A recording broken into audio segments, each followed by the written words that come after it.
and welcome back. My name is Ivan, and in this video we are finally concluding our series of 4 initial crosses with Gandalf. If you are new to this channel, Gandalf is our white male guppy. We are trying to fix a solid white guppy line using him and 4 other random females. So far, we crossed him with 3 other females, and you could see the details of those crosses in our previous videos. In this video, we will primarily focus on the results of crossing female 4 with Gandalf. This female is gray-based, just like the start of crosses 1 and 2. Just like the start of crosses 1 and 2, we don't know if she carries a recessive trait for the blonde-based body color. We will only find that out after we see her offspring. She has a black tail that matches her dorsal fin. She also has a darker back half of her body between the dorsal fin and the start of the tail, also known as the peduncle. From what I've gathered, this trait is called half-black, or Tuxedo. It has several different names, and the genetics for it is a little confusing. Hopefully we'll understand it a little better in this video. I found a couple of different sources ranging from websites and books that touch on the half-black gene, and they are listed in the description.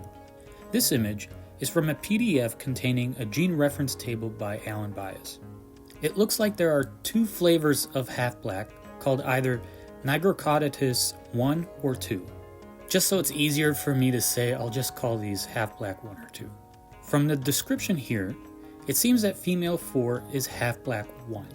This is a dominant trait, and we could use the capital letter N followed by I1 to represent this. For the most part, it looks like this gene is located on the X chromosome, therefore sex-linked. However, there is some information that says that it could also be on the Y chromosome. For this video, we will just assume that the half-black color in female 4 is controlled by a gene on the X chromosome. Okay, so with this information, we need to understand the genetic combinations that make a guppy physically show the half-black color. Let's zoom in on female 4. She is obviously physically showing the half-black characteristic. Because it takes just one dominant trait, at least one of her chromosomes must be the half-black trait. Therefore, we could represent her possible X chromosomes with either X capital Ni1, X capital Ni1, or X capital Ni1 and X lowercase ni1. A female that does not exhibit the half-black trait is represented by all X lowercase ni1. This is what female 2 has from our video about our second cross. Sticking with our assumption, the male Y chromosome doesn't seem to hold any genes for this trait and therefore doesn't participate in the physical expression of half-black. So, if his X chromosome did happen to have half-black, we would automatically have the physical half-black characteristic, and it could genetically be represented as X capital Ni1 Y. Gandalf is not a half-black guppy, so his genes are represented as X lowercase ni1 Y. Alright, let's put these together into a Punnett square and see if we could predict what will happen to the offspring. I'll first assume that female 1 is homozygous gray-based. This will make all her offspring gray, just like in crosses 1 and 2. Next, let's assume that female 4 is homozygous for the half-black trait. Filling in the Punnett square shows us that we could expect that all the offspring, male and female, will have the half-black phenotype. Now, let's assume female 4 is heterozygous for half-black. Here is the Punnett square. The predicted results tell us that we could expect a 50% split between guppies with and without the half-black trait. It's interesting to note here that if Gandalf was actually carrying the half-black gene, then all the female offspring would express the half-black phenotype, regardless of what genotype or phenotype the mother had. But this is not the case, and we can confirm that Gandalf does not carry the half-black gene by reviewing the results of Cross 2. None of the offspring had the half-black phenotype. So it's safe to say that Gandalf is genetically X lowercase ni1 Y. Before we begin talking about the offspring, comment what you think the genotype of female 4 is. Is she homozygous or heterozygous for half-black? Before submitting the comment, wait until the end of the video and add if you were correct.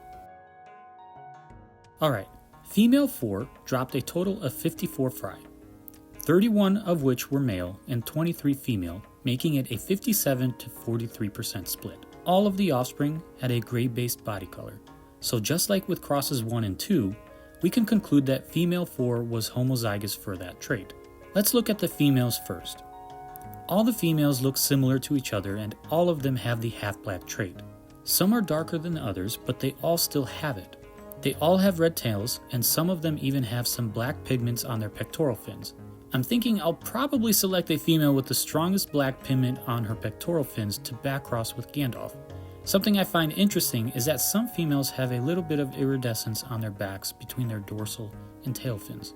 Now let's turn our attention to the males. Every one of them also exhibited the half-black trait, again confirming that female 4 is indeed homozygous for half-black.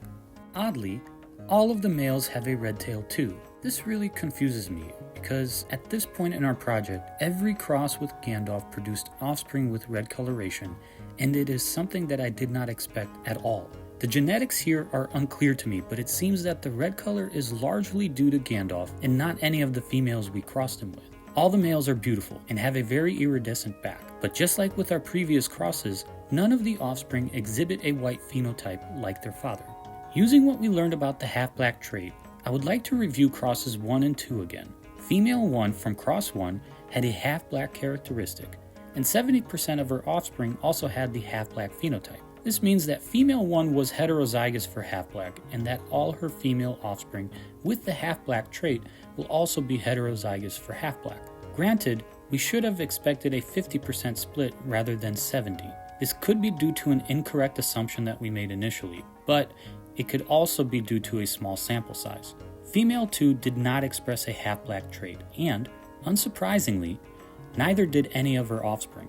We got lucky. Our 3 females had all the genetic combinations that we could get with half-black. This makes their female offspring predictable, and we could therefore use this when we begin our series of back crosses. We have concluded all the crosses that we could do with our initial 4 females. I will begin my first set of back crosses with some females from cross 3 because I believe this will bring us the closest to our goal. I will then systematically cross females from crosses 1, 2, and 4. Hopefully we will begin to see some guppies with that white phenotype. If this is something that you find interesting, please stick around and I'll see you in the next video. We are slowly approaching real-time events where I have yet to see my fry coloring up. Here is a sneak peek of the first back cross with cross 3 females and how their fry look today. I think it looks promising.